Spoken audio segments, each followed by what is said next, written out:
വീടെന്ന സ്വപ്നവുമായി കാത്തിരിക്കുകയാണ് വിധവയായ ഒരു വീട്ടമ്മ. കട്ടപ്പന അമ്പലക്കവല കാവുംപടി നടുവത്താനിൽ തയ്യാമ്മയാണ് നനഞ്ഞൊലിക്കുന്ന വീട്ടിൽ ദുരിതം അനുഭവിക്കുന്നത്.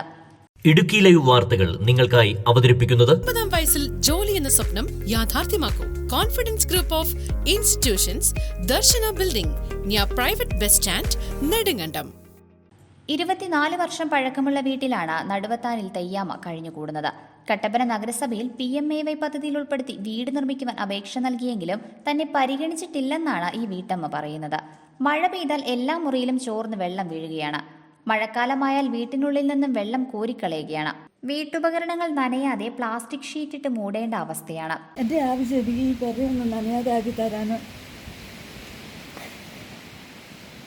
5000 രൂപ മുടക്കി ഞാൻ പെരയ്ക്ക് വെച്ചതാണ്. പിന്നെ എന്നാലും ലാൽക്കല്ലേ പറയുന്നത് 10 സെൻറ്റ് ഉള്ളവർക്ക് പെരയില്ലെന്ന് മെമ്പർ പറഞ്ഞു. അത് പിന്നെ പെരയില്ല. പിന്നെ ഈ വെള്ളം എല്ലാം ഇറങ്ങി ചാടുന്ന ഈ ഓടയിൽ വരുന്ന വെള്ളം മുറ്റത്ത് ചാടാതെ കൂടെ അവിടെ എല്ലാം ഓടയായിരുന്നു. അതെല്ലാം നികത്തിയതായി കഴിഞ്ഞ 2 മാസം മുമ്പേ നികത്തി ഇട്ടിട്ട് പിന്നെ ഇത്രയും ഭാഗത്ത് ഓടയിലോട്ടായി വെള്ളം വന്ന് വീഴുന്നത്. ഈ വീടിൻ്റെ അവസ്ഥ ഈ വീടിൻ്റെ അവസ്ഥ ഇതാ ഇത്രയേ ഉള്ളൂ. എനിക്ക് പറയാനൊന്നും അറിയത്തുമില്ല. എനിക്കറിയത്തില്ല. ഞാനൊരു തരത്തിലവിടെ മഴക്കാലമായാൽ ജീവിക്കുന്നത്. എൻ്റെ കാറ്റൊക്കെ വരുമ്പോഴത്തേക്ക് എനിക്ക് എൻ്റെ ചങ്കിടിക്കുവാൻ കിടക്കാൻ എനിക്ക് രൂപ കിടക്കാൻ പോലും ഒരു സ്ഥലം ഈ ഒരു സ്ഥലം മാത്രമേ ഉള്ളൂ കിടക്കാൻ.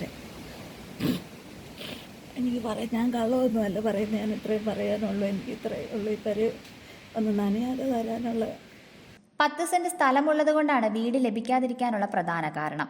നടുവിന്റെ അസ്ഥി അകലുന്ന രോഗം മൂലം കഷ്ടപ്പെടുന്ന ഇവർക്ക് PMAY പദ്ധതിയിൽ ഉൾപ്പെടുത്തി പുതിയ വീട് നിർമ്മിക്കുവാൻ വേണ്ട നടപടി സ്വീകരിക്കണമെന്നാണ് ഇവരുടെ ആവശ്യം. കൂടാതെ റോഡിൽ നിന്നും കുത്തിയൊലിച്ച് വീട്ടിലേക്ക് കയറുന്ന മഴവെള്ളം ഇവർക്ക് ബുദ്ധിമുട്ട് സൃഷ്ടിക്കുകയാണ്.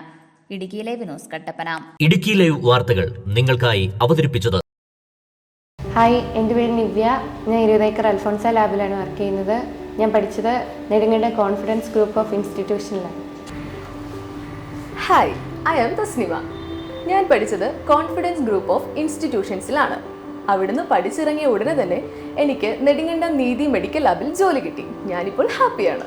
ഹായ്, ഞാൻ അരുണിമ. നെടുങ്കണ്ടം കോൺഫിഡൻസിലാണ് ഞാൻ പഠിച്ചത്. പഠിച്ചിറങ്ങിയപ്പോൾ തന്നെ എനിക്ക് രാജക്കാട് SN ഹോസ്പിറ്റലിൽ ജോലി കിട്ടി. ഹായ്, ഞാൻ അമർദീന്ദു. ഞാൻ വർക്ക് ചെയ്യുന്നത് Rajakkad life care medical centre ഹോസ്പിറ്റലിലാണ്. എനിക്ക് കോൺഫിഡൻസ് തന്നത് കോൺഫിഡൻസ് ഗ്രൂപ്പ് ഓഫ് ഇൻസ്റ്റിറ്റ്യൂഷനാണ്. ഹായ്, ഞാൻ ഗ്രീഷ്മ. എൻ്റെ വീട് തൂക്കുവാലാണ്. ജോലി എന്നത് എൻ്റെ ഒരു വലിയ സ്വപ്നമായിരുന്നു. ആ സ്വപ്നത്തിലേക്ക് എന്നെ നയിച്ചത് കോൺഫിഡൻസ് ഗ്രൂപ്പ് ഓഫ് ഇൻസ്റ്റിറ്റ്യൂഷനാണ്. ഹായ്, എൻ്റെ പേര് കെസിയ. ഞാൻ കുമളി ശില്പ ഡയഗ്നോസ്റ്റിക് സെൻറ്ററിൽ വർക്ക് ചെയ്യുന്നു. ഞാൻ കോൺഫിഡൻസിലാണ് പഠിച്ചത്. എൻ്റെ ഏറ്റവും വലിയ സന്തോഷം എന്ന് പറയുന്നത് എൻ്റെ ബാച്ചിൽ പഠിച്ച എല്ലാ കൂട്ടുകാർക്കും ജോലി കിട്ടി എന്നുള്ളതാണ്. പഠിച്ചിറങ്ങുന്ന എല്ലാവർക്കും ജോലി ഉറപ്പ്. കേന്ദ്ര ഗവൺമെന്റ് അംഗീകൃത ഡിപ്ലോമ കോഴ്സുകൾ. Diploma in medical laboratory technician, pharmacy assistant.